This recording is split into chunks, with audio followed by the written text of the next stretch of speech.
Shalom. जिवंत गोड येशूच्या नावात आपल्या सर्वांचे मार्गाकरिता प्रकाश कार्यक्रमात सहर्ष स्वागत करीत आहोत. ख्रिस्ताला धरी मी दयाची वार्ता सांगता लज्जाना मानी मी.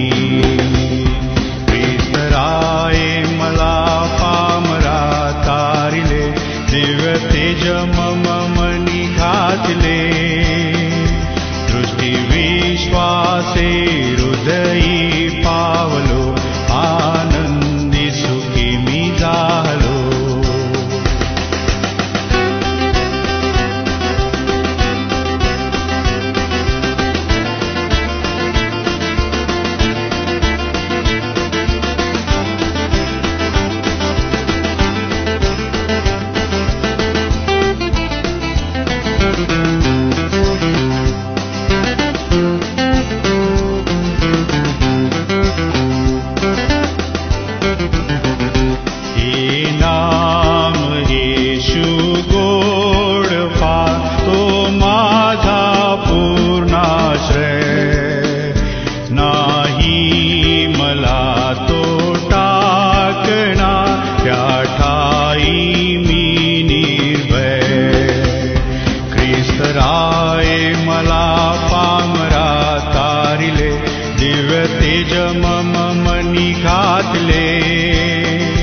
दृष्टी विश्वासे हृदयी पावलो आनंदी सुखी मी झालो.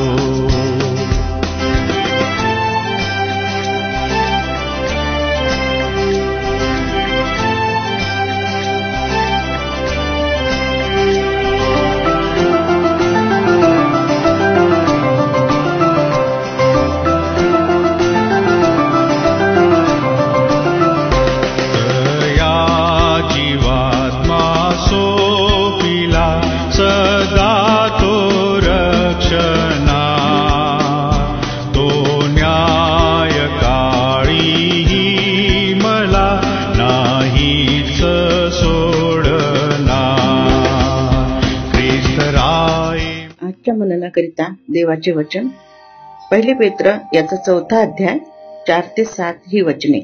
पहिले पेत्र याचा 4था अध्याय 4 ते 7 ही वचने.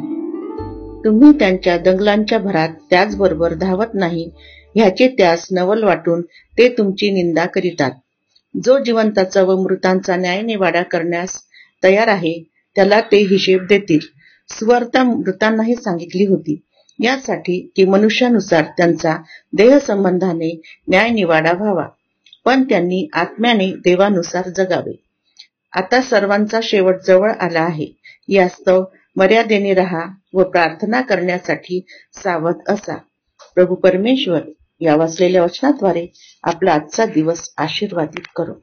प्रभू येशू ख्रिस्ताच्या पवित्र नावात सलाम.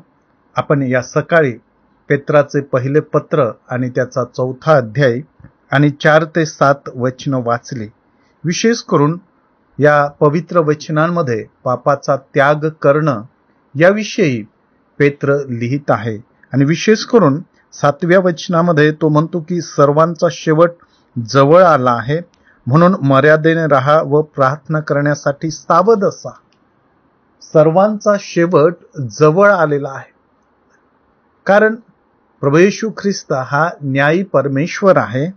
आणि म्हणून तुम्ही काय करा, सावध असा, मर्यादेने वागा आणि त्या पापापासून स्वतःला दूर ठेवा.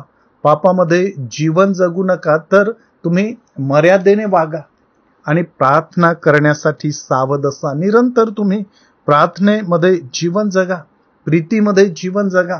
त्या पापाला, त्या शैतानाला कोणत्याही प्रकारचा वाव देऊ नका, कारण प्रभू येशू ख्रिस्ताने माझे आणि तुमचे पाप स्वदेहाने त्याने वाहिलं. माझ्या आणि तुमच्यासाठी ख्रिस्ताने त्या पापांसाठी दुःख सहन केलं.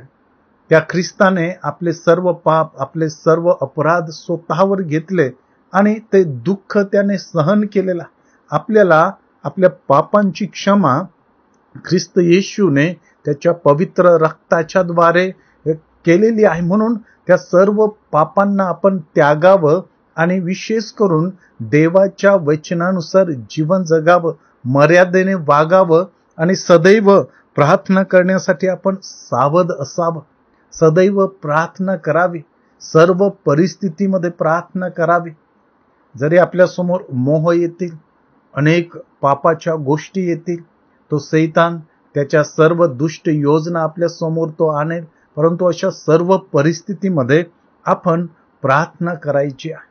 आणि ज्यावेळेस आपण प्रार्थनेमध्ये राहतो, देवाच्या सहवासात, त्याच्या सानिध्यामध्ये राहतो, देवाबरोबर बोलत असतो, त्यावेळेस देव परमेश्वर आपल्याला त्या सर्व प्रकारच्या पापांपासून दूर ठेवतो. आपण प्रार्थना करतो म्हणजे देवाच्या सानिध्यामध्ये असतो, आपण देवाबरोबर बोलत असतो, देवाबरोबर वेळ घालवत असतो. आणि जेव्हा देवाबरोबर वेळ घालवतो, देवाच्या चरणाजवळ बसलेलो असतो, त्यावेळेस आपण सर्व प्रकारच्या पापांचा त्याग करतो, पापांपासून दूर राहतो. आणि म्हणून या ठिकाणी संत पेत्र हेच सांगत आहे की तुम्ही सर्व प्रकारच्या पापांचा त्याग करा.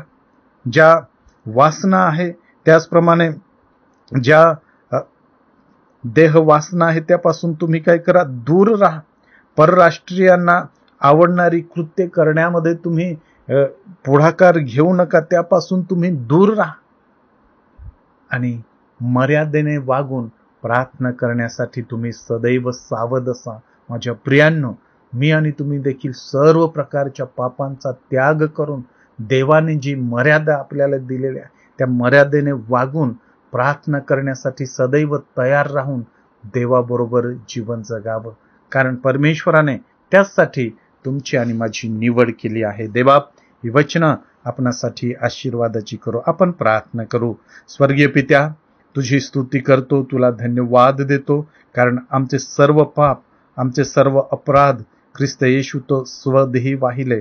आणि पवित्र परमेश्वरा, आमच्या पापांची क्षमा ख्रिस्त येशूच्या द्वारे केली, त्याबद्दल तुझी स्तुती करीतो. आणि आज त्या सर्व पापांचा त्याग करून मर्यादेने वागून आणि पवित्र परमेश्वरा प्रार्थना करण्यासाठी आम्ही सदैव सज्ज असावं, यासाठी तू आमचं सहाय्य कर. येशूच्या नावात मागतो म्हणून तू ऐक. आमेन.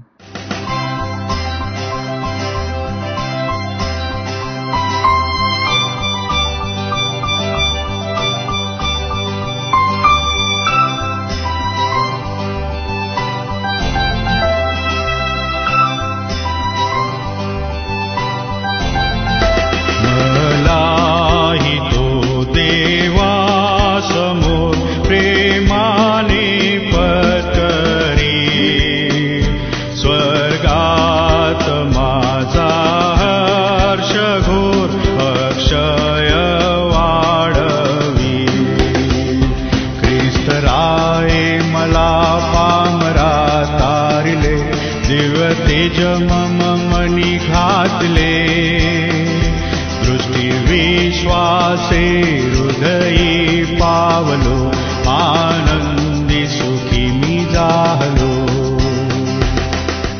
मागा म्हणजे तुम्हास दिले जाईल, शोधा म्हणजे तुम्हास सापडेल, ठोका म्हणजे तुमच्यासाठी उघडले जाईल. आमचा टोल फ्री नंबर 1-800-2700-333. आम्ही आपणासाठी या नंबरवर प्रार्थना करण्यास उपलब्ध आहोत. धन्यवाद.